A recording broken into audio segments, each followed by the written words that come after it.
Olá, estamos abrindo aqui mais um painel regional. Você confere com a gente, acompanha conosco sempre neste horário da 1h30 da tarde, programa ao vivo com as personalidades aqui da nossa região metropolitana, gente que é notícia, que faz notícia, sempre o debate aprofundado aqui das nossas pautas regionais, assuntos importantes do dia a dia aqui da Baixada Santista e os temas relevantes, né, de nível nacional também. Você participa com a gente, telefone sempre aberto, 30 14 52 81, ligue para cá, envie a sua pergunta, seu comentário, a sua opinião sobre o que a gente discute aqui. E pelas redes sociais, para você enviar a sua mensagem, também à sua disposição, facebook.com/Painel Regional TV. Comigo nesta segunda-feira, aqui na bancada do Painel Regional, prazer recebendo o presidente da CT, Companhia de Engenharia e Tráfego de Santos, Antônio Carlos Gonçalves, ao lado do Antônio Carlos, o nosso Heraldo José dos Santos, companheiro mais uma vez com a gente, e aqui à direita, também com satisfação, mais uma vez recebendo o advogado, nosso comentarista habitual, Francisco Passilo.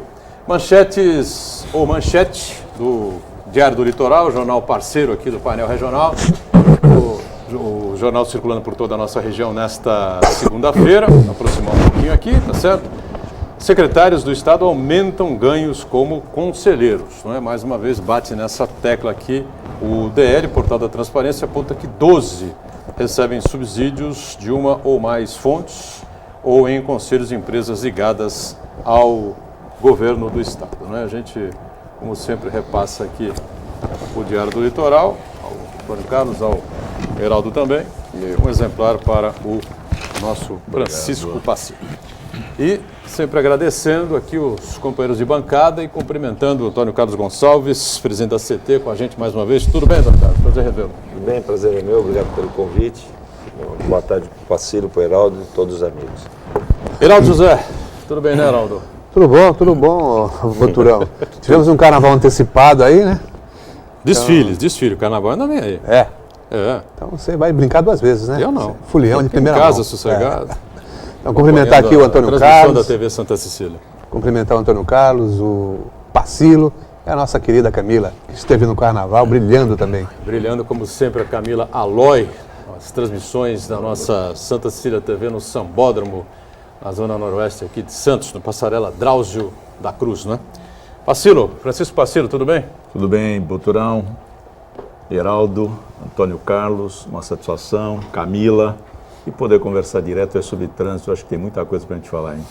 Muito bem. Sempre online pelo nosso site aqui da TV Santa Cecília, o Santa Portal, clique no ícone Painel Regional, confira a gente em tempo real. Programa encerrado, você revê no YouTube os trechos que julgar mais interessantes ou o programa por inteiro, não é?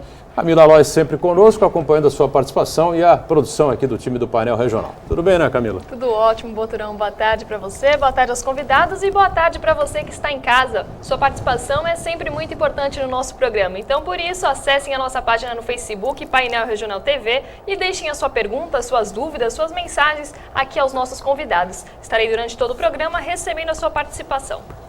Muito bem, CT que montou, claro, um esquema especial lá para os bairros vizinhos, ali ao Sambódromo, né, na Zona Noroeste, para este final de semana, com os desfiles das escolas de samba aqui da cidade de Santos antecipados, porque, evidentemente, todo mundo, o samba santista, se transfere para o Rio de Janeiro no final de semana próximo, agora, né, no domingo para segunda, haverá o desfile da Grande Rio, né, e o tema será aqui a cidade de Santos, todo mundo sabe disso. Dizem até que o Neymar mudou o cabelo, né? Mudou o penteado, fez dar umas mechas, porque ele virá, eu não sei como, né? Talvez o Barcelona jogue no sábado, ele vai pegar um jato e vem no domingo, não sei, mas parece que está confirmada aí a participação do Neymar no desfile da Grande Rio no próximo domingo. Na verdade, já vai ser madrugada de... Eu não tenho o horário exato, você sabe, Pipi, o horário exato? Por volta de 1h da manhã. Por volta de 1h da manhã, já na segunda-feira, na madrugada de domingo para segunda-feira, será o desfile da Grande Rio, falando aqui sobre a nossa cidade, sobre a cidade de Santos, e o Neymar, o Pelé, enfim, são algumas figuras que são destaques, serão destaques. E parece que o Neymar confirmou a sua participação aqui. Bom, esquema montado lá na Zona Noroeste, parece que funcionou tudo bem, né, Antônio Carlos? Foi tudo tranquilo, até porque hoje Santos dispõe de um espaço apropriado para o carnaval, né?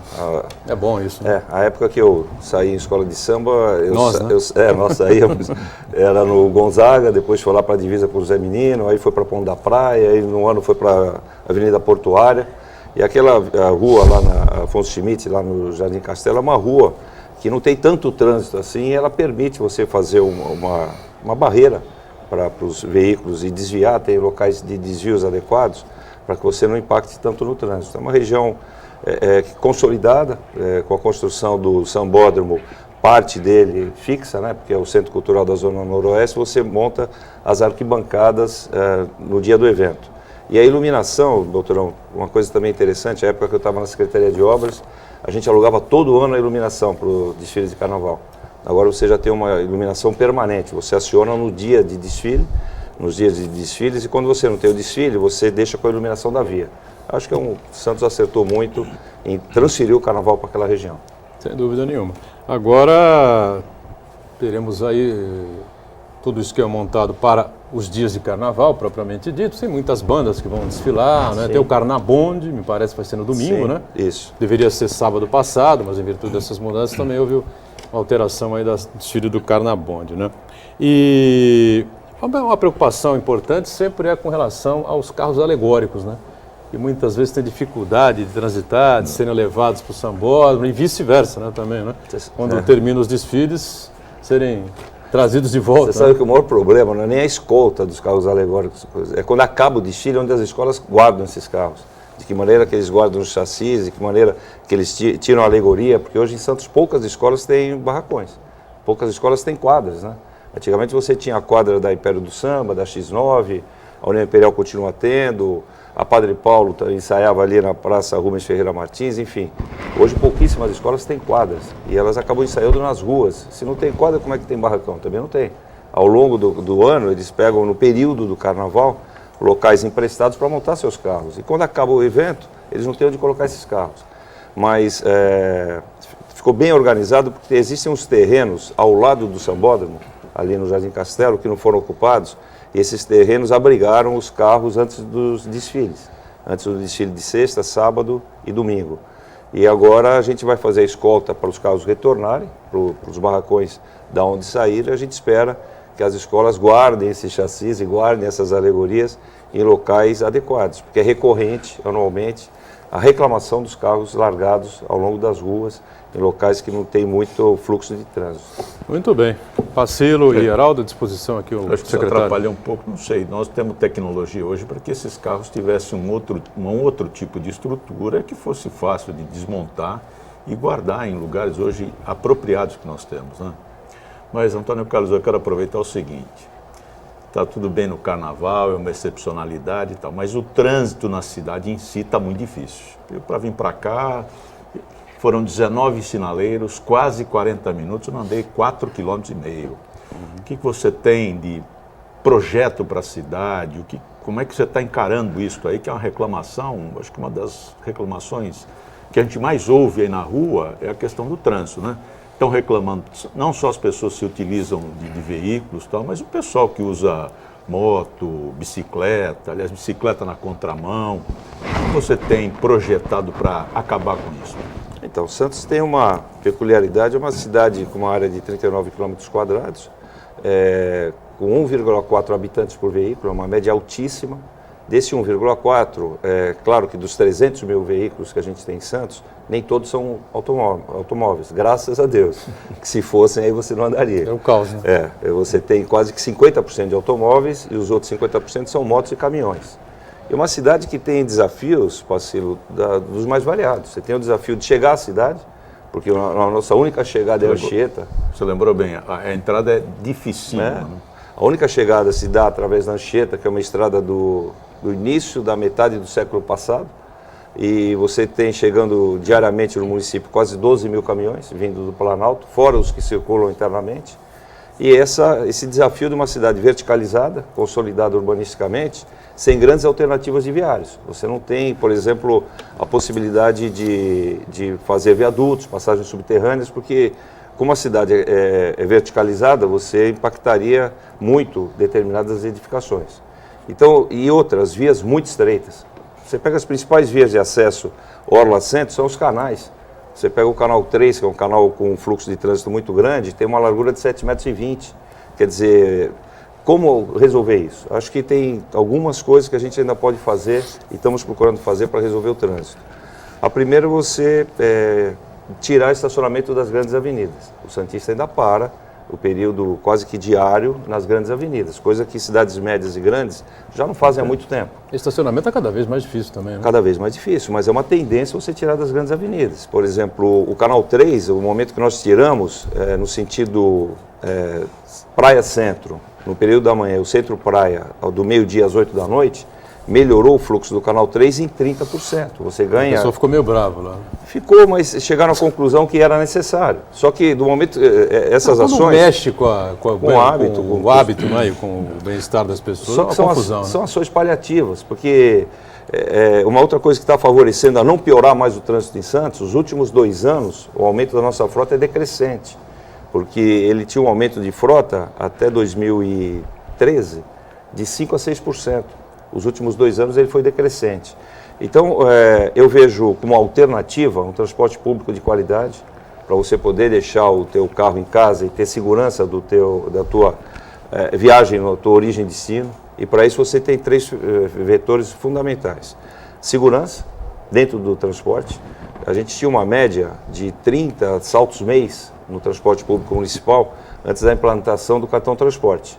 Hoje a gente tem uma média de 2, 3. Quando existem alguns movimentos da criminalidade, essa média sobe. A outra é o conforto. Hoje, de 300 veículos, a gente tem 150 com ar-condicionado, do transporte convencional. O seletivo já tem ar-condicionado. O convencional também tem a rede de Wi-Fi. E a outra é a pontualidade. Aí está o grande desafio, porque a pontualidade aí está no problema do trânsito. Então, você tem que garantir a chegada na origem do cidadão que vai pegar o transporte, para ele se programar para ir para o transporte coletivo, senão ele opta pelo transporte individual. Então, eu acho que o nosso grande desafio agora está na pontualidade. A implantação de corredores de ônibus, a proibição de estacionamentos nas grandes vias, para os grandes deslocamentos, para que a gente possa realmente minimizar esse problema de trânsito. E a questão, vou aproveitar que você está com essa aula belíssima, e a questão dos sinaleiros inteligentes, hein? Porque eu vejo aqui na Francis Glicério, eu paro em pelo menos 2, 3 minutos em cada um, não existe uma sequência. No meu entender, eu acho que seria uma coisa, nós temos tecnologia hoje para fazer a Francis Glicério uma reta, né? Sim. Do Orquidário à ponta da praia. Sim. Nós temos hoje no município, parceiro, 400 cruzamentos semaforizados. 400, que eu acho um número exorbitante. Expressivo.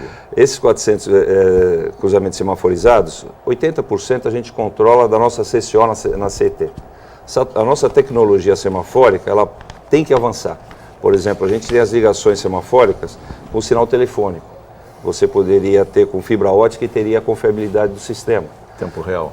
O tempo real já seria diferente. O tempo real dos 400, nós estamos colocando 49... Eu não entendi como que controla o sinal. Isso até é uma curiosidade, não só minha, tenho certeza absoluta, mas dos telespectadores. Claro. Os semáforos que a gente tem hoje, eles são programados, eles permitem programações ao longo do dia. Por exemplo, você tem um fluxo diferenciado ao longo do dia, nos sentidos que você vai no fluxo de trânsito. Por exemplo, no período da manhã você tem um fluxo mais carregado no sentido centro, no período da tarde mais carregado no sentido praia, sentido orla, e a gente tem as programações semafóricas. Essas programações, como o nosso sinal semafórico ele ainda está por telefonia, quando você tem uma intempérie muito forte, você perde o sinal. E a gente está... como é que você garantiria essa tecnologia confiável? Com fibra ótica. Então, nós estamos procurando trocar alguns semáforos. O ideal é 100% da rede na fibra ótica. O tempo real é diferente. Nós temos 49 cruzamentos sendo instalados em tempo real. Eles vão da divisa com São Vicente, na praia, até Alexandre Martins. Eles vão a Ana Costa inteira e na Nossa Senhora de Fátima, da Rua Júlia Ferreira de Carvalho até a Martins Fontes. O tempo real, ele auto se programa. Está em fase de conclusão essa implantação. Imagino que até março, abril, ela já esteja funcionando. Então, ele tem um laço virtual, conforme o fluxo de trânsito que existe nas vias, ele se autoprograma para dar fluidez onde tem maior demanda. Isso. Ao longo do VLT, todo o semáforo do VLT, você falou na Francisco Glicério, todos os semáforos da Francisco Glicério vão estar com tempo real, porque o VLT ele também necessita dessa semaforização no tempo real. E os semáforos trabalham em rede, eles não trabalham, às vezes a gente imagina que eles trabalham só na sequência. Eles trabalham na sequência, mas a rede também tem as vias paralelas. as vias paralelas do Francisco Glicério também vão estar incorporadas no tempo real. Para nós é muito interessante, mas eu te falei, 400 semáforos, a gente está 49 na praia, ao longo do VLT vai ter mais uns 15, mais 40. Estamos escritos, são 19 que eu que o teu é na Afonso Pena, né? Afonso Pena. Afonso Pena, nós vamos agora, passando o carnaval, tirar aquelas conversões à esquerda.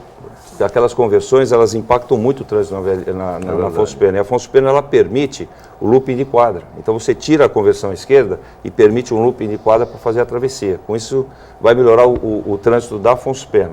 Mas o VLT só vai até a divisa com a Afonso Pena, ele vai até a Conselheiro Neves. Né? Aí ele entra ali na altura da Campos Melo e pega onde era a antiga linha do trem.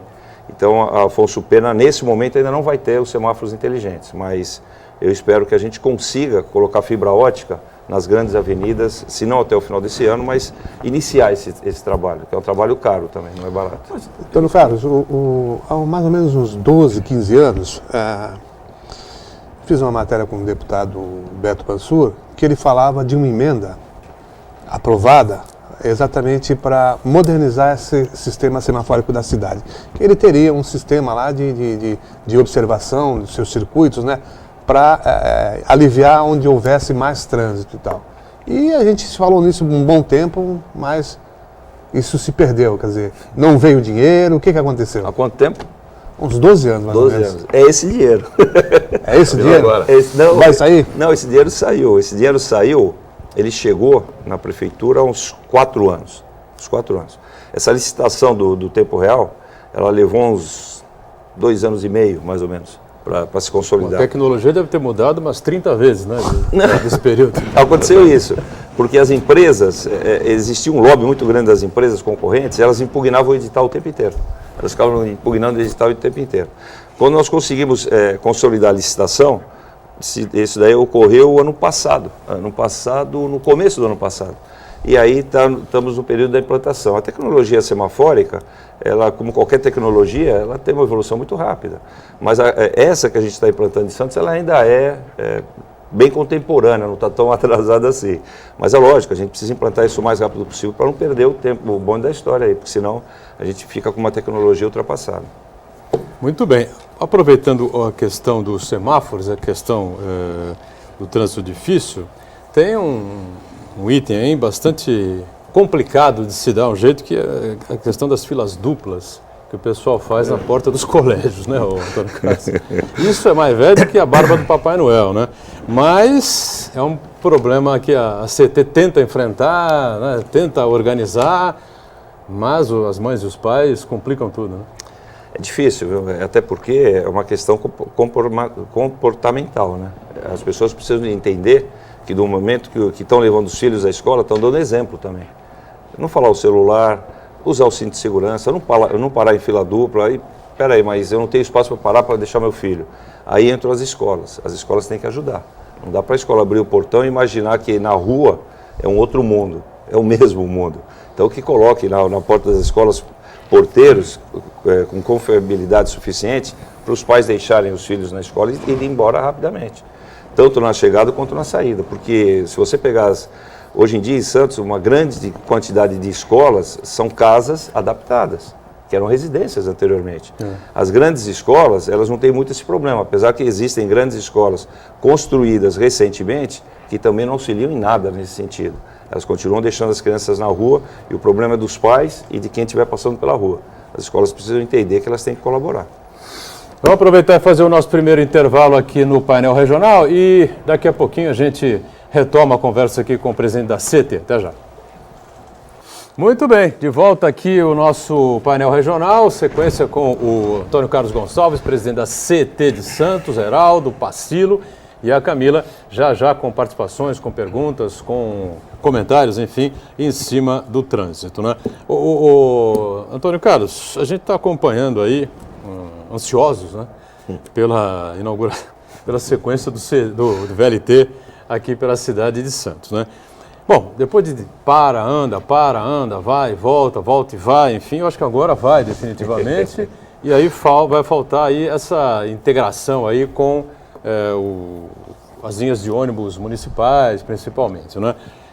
Mais ou menos o que é que você pensa que isso vai reverter positivamente em prol do trânsito aí da cidade? Positivamente é a retirada de ônibus da cidade. Ônibus, né? Tem que ter uma integração VLT com os ônibus, de forma que você tire uma quantidade significativa de ônibus da cidade. E, fora isso, o VLT permite aquilo que eu falei inicialmente, aquele tripé da confiabilidade. Ele te garante o horário, o tempo do percurso, ele te garante a segurança, porque você não tem arrecadação dentro do veículo, e ele te garante também o conforto. É um ônibus, é um trem climatizado, enfim. Ele te garante as três vertentes aí do tripé para atrair o público para o transporte coletivo. Agora, é fundamental que o grande desafio do VLT, o Buturão, está em a gente fazer a integração do municipal com o VLT. Porque, isso, exatamente. E aí, ainda esse ano a gente vai passar por uma revisão das linhas, se não efetivamente esse ano, mas o estudo já começou e tem que ser implantado o quanto antes. Não dá mais para Santos ter ônibus circulares. Você pega um ônibus, eu sempre dou esse exemplo, mas ele é bem emblemático. Você pega um ônibus no Rádio Clube, na Praça Jerônimo Laterza, e vai para a ponta da praia, você leva 1h30. Você pega um ônibus no terminal do Jabaquara e vai para São Paulo, você leva 50 minutos. Então, é bem o que o Pacilo falou no início. As pessoas hoje em dia não têm mais a possibilidade de perder tempo no trânsito. E o grande impacto hoje na atividade, seja ela comercial, profissional, ou até da garotada de estudantes, é o trânsito. Você acaba perdendo tempo no trânsito. Muito tempo. Então, a gente precisa viabilizar essa questão do VLT, porque o VLT tem as estações que comportam a chegada e a saída dos passageiros. Os ônibus não têm. Então, imagina o VLT chegar na costa, ele vai fazer uma baldeação, o cidadão que está lá dentro vai fazer uma baldeação para pegar um ônibus na costa. A gente vai ter que ter uma frequência de ônibus compatível com o público que vai estar chegando. E esse estudo de origem e destino é o que a gente está desenvolvendo nesse momento, para não deixar o cidadão chegar do VLT e ficar esperando o ônibus passar. Ele tem que chegar e pegar o ônibus. Claro que o ônibus não vai estar parado, mas ele vai estar passando quase que imediatamente a chegada do VLT. Quem é que vai gerenciar isso, Dano Carlos? A CET ou a EMTU? Quem gerencia o VLT é a MTU, assim como os intermunicipais. A CET ela gerencia o municipal. A permissionária, tanto do municipal quanto do intermunicipal, é a mesma, é a Piracicabana. Então, cabe, acho que a CET e a MTU, a fiscalização efetiva para que o permissionário desenvolva sua atividade da forma contratual, para que não tenha problema para a população. Então, eu quero que você falar uma coisa muito interessante, atrair o público para o VLT. Mas com esse preço, eu acho que um veículo moderno, né, com uma infraestrutura menos onerosa, né, infraestrutura para você manter de linha férrea, mesmo manutenção, teria que ter um preço compatível, até porque isso é o poder público que está ofertando esse transporte. Por que manteve o preço? É 3,80. 3,80. É um valor, no meu entender, caro para esse, inclusive caro pelo que o trajeto. seletivo, não? É praticamente o mesmo preço. Mas, Heraldo, tudo bem, que fosse o mesmo trajeto, só que é uma outra estrutura muito mais, que não é tão onerosa, né? Uma estrutura mais leve. Porta a porta. Quase um porta-a-porta, e é o trajeto. Ele vai poder andar mais rápido, ele não vai pegar o trânsito, ou seja, ele vai transportar muito mais gente. É que essas tarifas, Pacilo, não estou justificando, até porque essa planilha do custo do VLT não passa pela CET, ela fica a critério da MTU.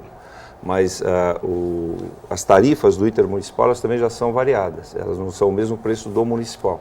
Conforme a distância que você vai percorrer, você tem a tarifa do intermunicipal. Mas eu concordo contigo, a tarifa ela tem que ser adequada ao bolso do passageiro, porque senão você vai ter dificuldade em atrair esse passageiro. Agora, até para nós dialogarmos aqui, é um veículo, não importa que ele é estadual, ele está dentro do município e constitucionalmente, se não me engano, o artigo 24 ou 30 da Constituição, tem a possibilidade de fiscalização concorrente, etc. Como que eu venho aqui, estabeleço, ponho o preço, entro na cidade, faço o que eu quero e eu não posso nem fiscalizar? Não, fiscalizar pode. A planilha, se a gente solicitar a planilha para análise, pode, lógico. Agora, o que a gente tem que entender também é que do momento que o VLT estiver funcionando, para que ele tenha a tarifa compatível, a integração não tem a cobrança, lógico, porque senão você não vai vir de VLT, você vai vir de ônibus, né? Então, o VLT ele vai ter que ter uma tarifa única, que ela é distribuída conforme os participantes dessa integração, que aí você tem o veículo municipal, que é gerenciado pela CET, apesar do recurso não ir para a CET, porque a CET ela não tem a gestão do recurso, ela tem a fiscalização dos itens contratuais e a tarifa do intermunicipal. Então, esse bolo agora tem que ser dividido. Ainda não está dessa maneira.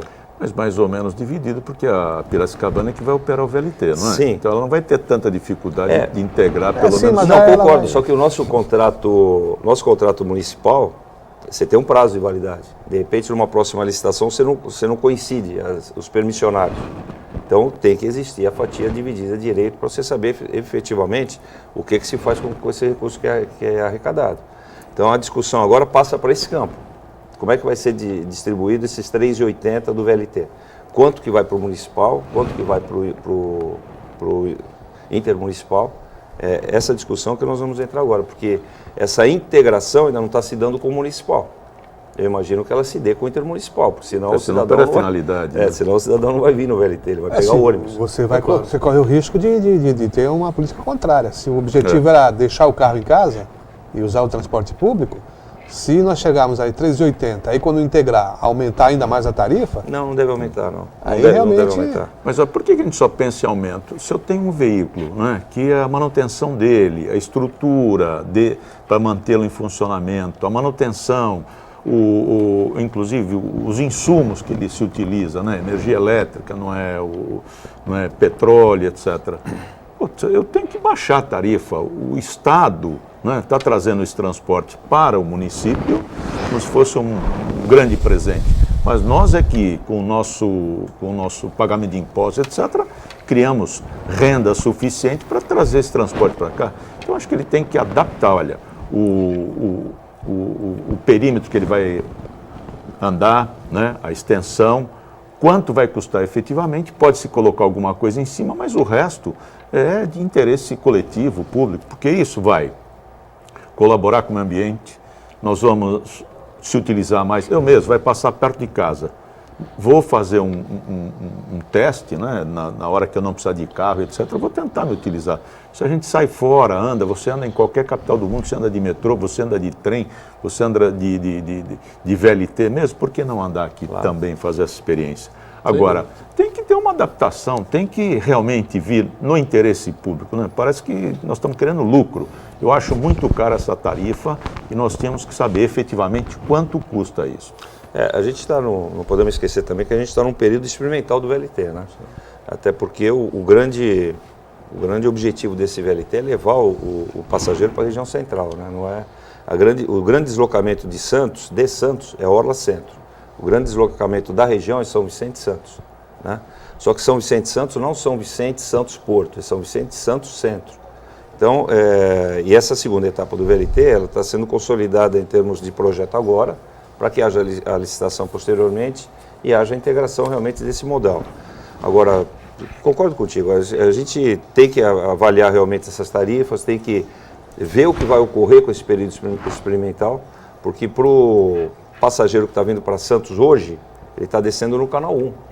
O VLT não passa do canal 1 ainda. ele vai ter que mas na tomar outro sequência, ônibus ele ali, não vai, tem na jeito. sequência ele vai passar pelo canal 1 e vai para Francisco Glicério. É isso? Vai pela Francisco Glicério, Até vai entrar na Conselheiro Neves, Conselheiro Neves. ele entra na antiga, não na Conselheiro, na Campos Melo, Campos Melo. Ele Cruza entra- Conselheiro Neves. cruza Conselheiro, Pega entra na Campos Campos Melo. Melo, na antiga linha do trem e vai até a Senador Dantas, que é o ponto final e o pátio de manobras do VLT. Quando houver Campos Melo, Ali Senador perto do Porto. Dantas. Senador Dantas, mais perto do Porto. é Estação Porto já. Estação Porto. espera um Senador pouquinho, ele Dantas vai próximo entrar- da Rodrigues Alves. Ele vai entrar na Campos Melo, só um Não, trechinho? não, ele não entra na Campos Melo. Na altura da Campos Melo, sim. ele vai pela antiga linha do trem, entre Isso. lotes ali. Aí na segunda etapa ele pega na Campos Melo, vai para o centro, ali ele passa em frente ao Mercado Municipal, Cemitério do Paquetá, João Pessoa, vai até a São Bento, retorna, Amador Bueno, Constituição, Luiz de Camões, Conselheiro Neves de volta e Francisco Glicério. Esse é o trajeto da segunda etapa do VLT. Agora, falando de itinerário... Vai ter que mexer muita coisa ali, né? Campos Vai, Melo, a principalmente, Campos Melo é a mais e- fácil, porque a e- Campos Melo tem uma largura de calçada muito grande, e ela permite você estreitar a calçada e implantar o VLT. Vai ser do lado direito? Do lado esquerdo. Do lado esquerdo? O grande desafio está na Constituição. A Constituição é muito uma rua estreita. É estreita, né? E aí, quando você pega a Constituição na altura da Luiza Macuco até Almeida de Moraes, se eu não me engano, ela larga, depois ela fica estreita de novo. Ali atrás A Luiz de Camões é tranquilo, porque ela é larga e tem calçadas largas também. Esses são desafios, mas E a Conselheiro, vai jogar no meio da pista mesmo? Conselheiro, ela vai pegar no trecho da Luiz Gama até a Francisco Glicério, do lado esquerdo. Trecho pequeno, né? É um trecho pequeno, passando na antiga Capitania dos Portos. Isso. E aí ela retorna na Francisco Glicério. Tem que ir para o lado esquerdo para poder fazer o giro para Francisco Glicério, senão ele não faz o giro. Falando em itinerário... Isso Antônio tudo Carlos, esse ano ainda? Não acredito que esse ano... Não, isso não. Esse ano é até senador Dantas. Né? Com certeza teremos o VLT até senador Olha, Dantas. Botorão, nós estamos com um Com cronograma. certeza não, né? Nós Achamos que sim. estamos Tem uma com um dúvida, cronograma, Antônio Carlos. cada 10 dias, te cortando, cada 10 dias eu tenho um fiscal, apesar que a CT ela não tem a ingerência na gestão, nem na fiscalização, mas ela tem nos bloqueios e na abertura de novas frentes de trabalho, por causa do trânsito. Cada 10 dias a gente está acompanhando esse cronograma deles para ver se efetivamente eles conseguem chegar até o final do ano na Senador Dantas. Está um pouquinho defasado, está defasado algo em torno de 20 dias, mas eu acredito que chegue até o final do ano, sim. Ali Voltando. na Senador, na Francisco Glicério, é no canteiro central mesmo ou é no antigo traçado? Me lembrando aqui que faltava alguma coisa. No antigo traçado do trem intrametropolitano. Porque deu uma encrenca danada. Uma polêmica. É a pergunta que eu ia fazer também. E eu vou, se você me permite, eu vou complementá-la. Nada melhor do que o presidente da CT, que entende de trânsito, etc., e pode falar aqui ao público e para os nossos telespectadores. Atrapalha ou não atrapalha o VLT no meio da Francisco Glicério? Não, ele ajuda. Ajuda? Ajuda. Se ele estivesse na lateral, junto à antiga linha do trem, isso eu vou falar, vocês vão identificar com muita facilidade. A cada cruzamento de Canal e da Ana Costa, você teria que ter mais uma fase semafórica. Porque você, se ele estivesse do lado da linha do trem, você tem os veículos passando reto, juntamente com o VLT, você tem os veículos passando no cruzamento, e aí você ainda teria os veículos cruzando à direita. Então você teria mais uma fase semafórica. Se você coloca o VLT no centro, ele passa nos cruzamentos com o fluxo dos veículos. E os veículos que querem virar à direita, eles entram no fluxo do cruzamento. Você não precisa ter mais uma fase semafórica. Ele Por que ganha, só não num ganha. trecho da avenida e não na avenida inteira? Não, mas é na avenida inteira. A avenida inteira que vai ser no Avenida centro? inteira, pelo canteiro No Canal central. 1? Não chega do Canal 1, parceiro, por causa daquela... O Canal 1 ele tem uma característica diferente. Você, na altura daquele restaurante Sideral, Sim. tem um bico ali, é um triângulo. Né? E se você pega e põe o VLT na Francisco Glicério até o Canal 1, cruzando o Canal 1 pela Francisco Glicério, o 1, você chega no Orquidário. Você não consegue chegar nele reto, no túnel. Você tem que fazer uma conversão ali na altura do Orquidário, que seria uma confusão muito grande. Então, no Canal 1 até o Sideral, aquela rua que passa por trás é a Marquês de São Vicente. Ali ele vem pela antiga linha do trem. Quando ele chega naquele trecho, ele vai para o canteiro central e vai no canteiro central até a Campos Melo. O ideal seria sempre no meio, mas no Canal 1 até o Orquidário você não tem geométrico de viário que te permita implantar no canteiro central. Muito bem. Mas tem trilho já ali por trás, Antônio Carlos? Tinha, onde passava o trem anteriormente. Tá, mas Agora, da nova, parece que é nova construção. também já tenho do a impressão VLT. que sim, tem. Tá. Não, já tem, já está colocado. Então, mas Sideral então ele vai um pouco, para o acho que vai canteiro até o Canal central. 2. Não, não. Aí é o seguinte, a pista hoje, sentido Ponta da Praia São Vicente, é exatamente ali que vai ser o VLT. Na pista hoje, sentido Ponta da Praia São Vicente, aquela pista vai ser VLT. As ruas que são paralelas a Francisco Glicério, você tem da Senador Feijó, a Ana Costa, a Vida Alcion, e do Canal 2 ao Canal 1, a Marquês de São Vicente. Essas vias vão ser a Francisco Glicério em termos de faixa de rolamento. No trecho da Ana Costa ao Canal 2, que tinha aquela faixa do centro de convenções, que era o estacionamento, aquilo foi alargado, foi desapropriado e ali também vai ser o viário. Então, onde hoje a gente está andando, na Francisco Glicério, Ponta da Praia São Vicente, ali é o VLT. E a outra pista que vem São Vicente, Ponta da Praia, não tem nenhuma interferência. continua com a mesma largura que tem hoje. Quer dizer que agora, definitivamente, o traçado é esse aí, não muda mais. Espero que Você não espera mude, que né? mude mais, né? Espero que Pra não gente mude. entender como é que a coisa vai funcionar. E hoje era para já ter a interdição da Vidal-Sion com o senador Feijó até a Júlio Conceição, para começar a desviar o trânsito para lá, para eles começarem a construir a via permanente do VLT. Ocorre que a sinalização, hoje de manhã nosso pessoal da CET esteve no local, a sinalização de viário não está adequada, não garante segurança. Então nós não estamos liberando no dia de hoje essa obra, talvez libere a partir de amanhã, mas era hoje a partir das 10 horas da manhã. Camila, participações aí com a gente, temos antes do encerramento do bloco aqui? Sim, não? temos a participação do Roberto Lopes da Ponta da Praia. Ele pergunta ao Antônio Carlos, qual a possibilidade de alterar o trânsito da rua Egídio Martins na Ponta da Praia? Pois a mesma é muito estreita, tendo estacionamento dos dois lados. Está difícil a saída dos carros dos prédios. E ele completa, poderia ser mão única. Já me passaram essa demanda, eu passei para o pessoal da CET para dar uma Não é só estudada. essa rua, não, né? Tem outras pela cidade que tem essa característica. Quando a gente né? mexe numa rua assim, por exemplo, no bairro do Imbaré, a hora que nós entramos no Imbaré, nós mexemos no bairro inteiro. Não adianta você mexer numa rua. A Egídio Martins é uma rua que tem uma demanda de trânsito grande e tem escolas ali próximas. E ela tem estacionamento dos dois lados, é uma via de duas mãos. Com certeza, as vias de duas mãos em Santos vão acabar. Você não vai ter mais vias de duas mãos.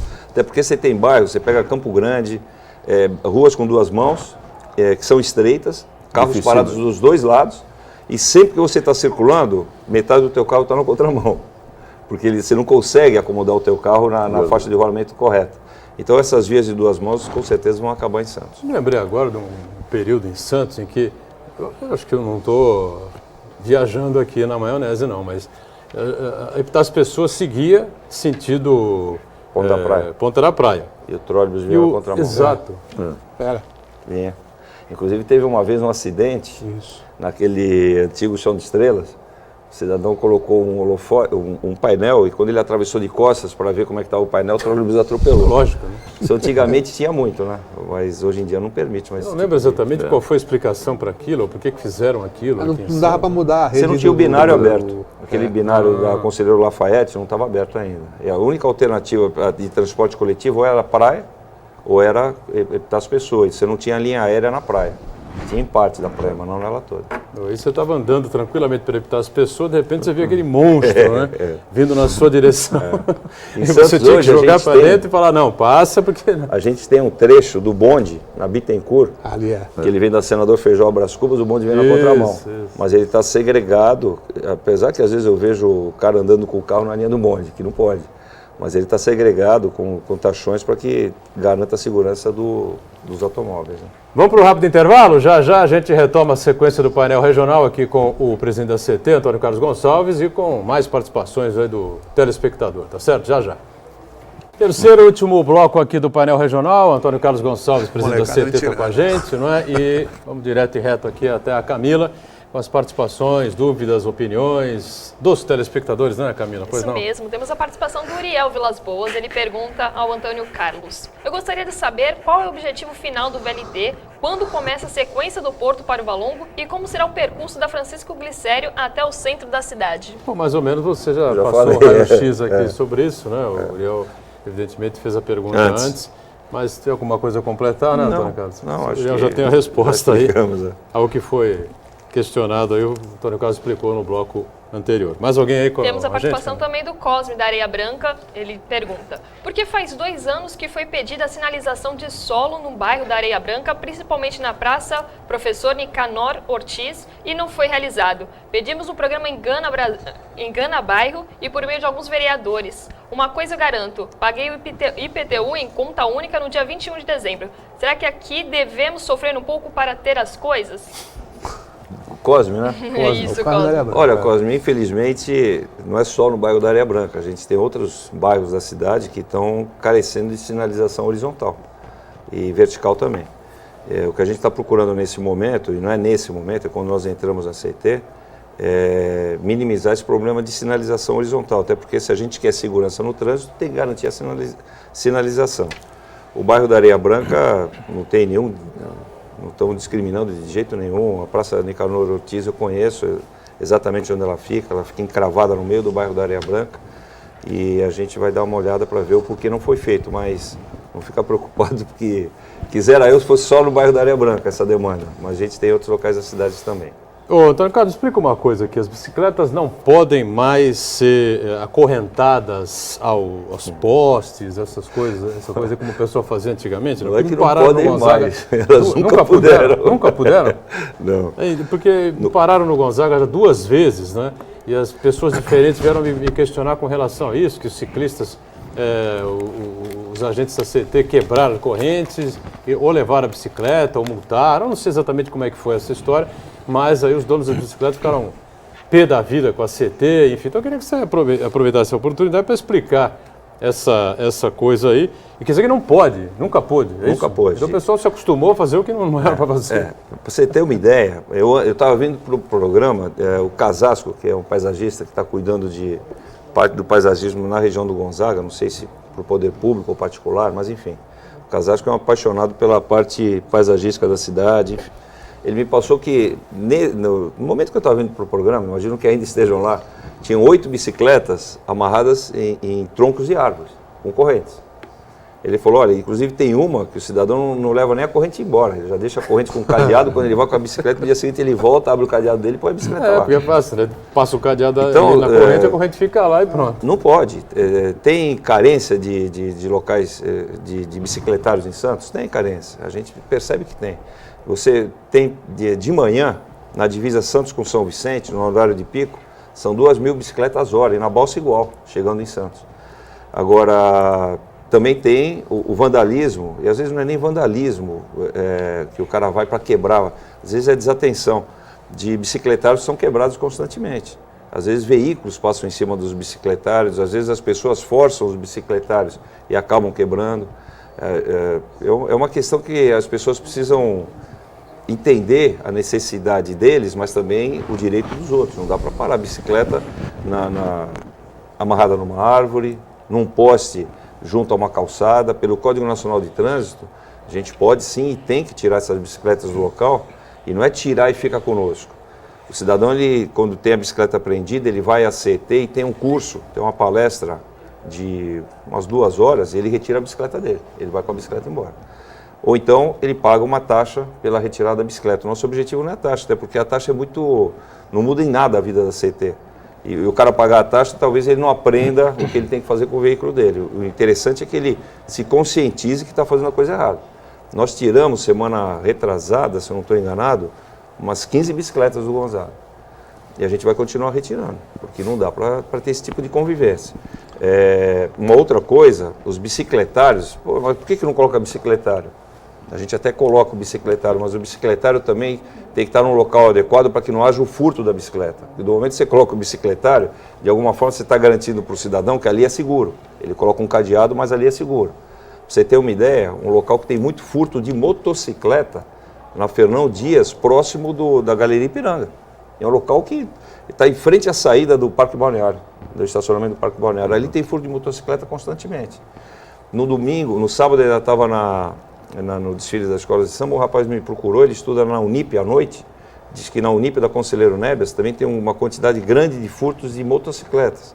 Então, a gente tem dificuldade, temos que resolver esse problema para ofertar para o cidadão local para ele parar a bicicleta adequadamente.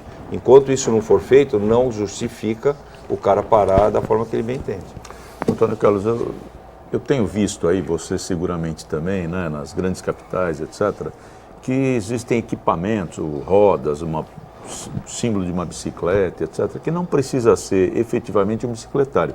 É quase uma obra de arte que está num local, né, que serve para que as pessoas coloquem o seu veículo ali. Seria o caso a gente trazer mais equipamentos, ver onde está acontecendo, porque, vê bem, bicicleta é hoje um meio de transporte, né? Ele colabora até com a saúde pública, porque de uma certa maneira é saúde, né? A gente vê aí que não há dúvida a respeito do benefício da bicicleta, colabora com o trânsito. Então eu acho que a gente poderia fazer isso, porque eu vejo são muito simples ali no Gonzaga, aqueles bicicletários no meio da rua, etc. E a gente tem visto aí vários locais, né, capitais do mundo, que tem essas obras, tipo obra de arte, que cria até uma interação, embeleza o local. Sim, tem razão. O prefeito assinou agora no começo do ano um decreto, inclusive quem estava capitaneando o segmento da sociedade civil era o Clarindo, que faleceu agora semana passada. Infelizmente, uma grande perda. E o Clarindo ele foi muito ativo nisso. Houve um congresso, passei no ano passado aqui em Santos, o Congresso Nacional de Trânsito. Pela primeira vez esse congresso saiu de uma capital e veio para uma cidade que não fosse capital. Ele ocorre a cada 2 anos. E naquela ocasião eu fiz uma exposição sobre ciclovias da nossa cidade. Em termos de implantação de malha cicloviária, eu percebi que Santos não devia nada para as grandes capitais. Não se disputava ali quem tinha mais quilometragem, mas quem atendia de melhor maneira o seu público que utilizava aquele tipo de modal. Em contrapartida, eu percebi também que Belo Horizonte tinha um grupo que discutia esses assuntos cicloviários com a sociedade civil. Ele era paritário com o poder público e sociedade civil. Bom, eu levei essa ideia para o prefeito Paulo Alexandre, ele abraçou de cara e o Clarindo ajudou muito, porque a dificuldade era achar os entes que representam o segmento da bicicleta. E esse grupo já se reuniu na CET ano passado, umas 3 ou 4 reuniões, vai tomar posse agora, passando o carnaval, e o objetivo é justamente esse que você está falando, trazer a experiência do usuário para que a gente implante nos locais necessários os equipamentos que vão complementar as ciclovias. Santos hoje é uma cidade com uma malha cicloviária interligada, né? Que você consegue acessar os diversos pontos da cidade através de ciclovias, não são ciclofaixas. Ciclovia. E só que você tem a dificuldade do estacionamento da bicicleta. Então, com esse pessoal que está utilizando, a gente vai em encontro a isso que você está falando. Eu vi ano passado em San Diego exatamente esse tipo de bicicletário. Eles são praticamente obras de arte, né? São bicicletas estilizadas. Você imagina o que está fazendo ali? Ali é o bicicletário. E você consegue agregar a paisagem urbânica de uma forma bastante harmônica. Muito bem. Camila, mais participações aí com a gente? Sim, temos mais participações. Temos o Mercedes do Marapé. Ele pergunta: eu tenho um carro, mas de tempos para cá peguei um certo receio de dirigir devido às bicicletas que andam na contramão e às motos que ficam costurando no trânsito. Percebo que muitas pessoas têm costume de fazer isso, até crianças. O que a CT pretende fazer com relação a esses casos? Não seria uma solução obrigar as motos a andar somente pela direita? Talvez as bicicletas pela esquerda? Qualquer intervenção que a gente faça no trânsito, você tem que seguir o Código Nacional de Trânsito. Não dá para a gente inventar. Em contrapartida, eu acredito num trânsito diferente através da educação. Esse ano ainda a gente vai lançar um trabalho, porque a CT ela dá palestras constantes, mas ela não acompanha a formação de uma criança. Então, eu entendo que se você pega um garoto de 8 anos de idade, 7 anos de idade, e acompanha até o momento que ele vai entrar no sistema de trânsito, quando ele tiver 18 anos, você forma aquele garoto para ter um comportamento adequado quando ele entrar no trânsito. Um exemplo claro, a nossa geração, quando tirou carta, não era obrigatório o cinto de segurança. Né? Os nossos filhos, quando começaram a andar de carro, já era obrigatório o cinto de segurança. No início, a gente tinha uma dificuldade de lembrar de pôr o cinto. Nossos filhos entravam no carro, a primeira coisa que faziam era colocar o cinto. Eu tenho até hoje. Né? Então, eu acredito na educação de base, na educação da criança, na formação. Para nós, que já estamos no sistema, você mudar os hábitos é muito difícil, mas tem que insistir, você tem que continuar insistindo. O Faixa Viva é um exemplo. O Faixa Viva tem determinados locais que as pessoas respeitam, outros que elas ignoram totalmente. A mesma pessoa que para na Faixa Viva da Ana Costa em frente ao Parque Balneário, na mesma Ana Costa ela não para em outra faixa que não seja semaforizada. Então, é difícil você mudar o comportamento dessas pessoas. Agora, eu acredito que... Mesmo o pedestre, ele em determinados locais não se liga. Não. Porque ali é a faixa viva que ele pode estender a mão e é interessante, ali é interessante, se você o motorista reparar, é obrigado a parar. A grande maioria das infrações de travessias, elas se dão com as pessoas de mais idade. Porque a época que elas atravessavam as ruas, que elas foram educadas para atravessar a rua, não tinha sequer faixa de segurança. Então, o hábito é o caminho mais curto. Agora, se a gente conseguir formar, tanto que uma vez me perguntaram, quando que você imagina que o Faixa Viva vai estar funcionando? Faixa Viva tem 4 anos. Eu falei, olha, o Faixa Viva vai estar funcionando em 2022. Os caras falaram, você está louco, pô. Por que 2022? Eu falei, porque vai ter dado 10 anos e nós vamos ter formado a garotada para aprender a atravessar no Faixa Viva. E quem já está no sistema vai se adequando de alguma outra forma, porque é difícil você mudar o hábito, o costume de uma pessoa. E até para parar é complicado, porque às vezes você quer parar no Faixa Viva, o cara de trás não vai, vem, e o cara do lado passa. O cara vem numa velocidade que você sabe que ele vai bater se você parar e no teu lado também. Agora a questão das bicicletas, nós temos blitz de bicicletas e constantemente a gente apreende bicicletas andando na contramão. Ocorre que a gente não consegue pegar a cidade inteira. Né? Claro, impossível. Não Agora, dá só pra para pegar. fechar, Antônio Carlos, qual é o tipo de multa mais comum, rapidamente? Olha, eu acho que hoje ainda é o cinto de segurança e o celular. E para piorar o celular hoje, o pessoal não fala só, ele digita. Então o negócio ficou mais difícil ainda. Vamos fechando aqui o painel regional. Quero agradecer muito a participação do Antônio Carlos Gonçalves, presidente da CT. Obrigado por estar conosco. Até outra, viu? Eu que agradeço, um grande abraço a todos. O Heraldo, sempre conosco, como parceiro também, e a Camila, diariamente acompanhando a sua participação e a nossa produção aqui do painel regional. De segunda a sexta, juntos, 1h30 da tarde, programa sempre inédito, ao vivo, e a reprise às 8 da noite. Obrigado. Tchau.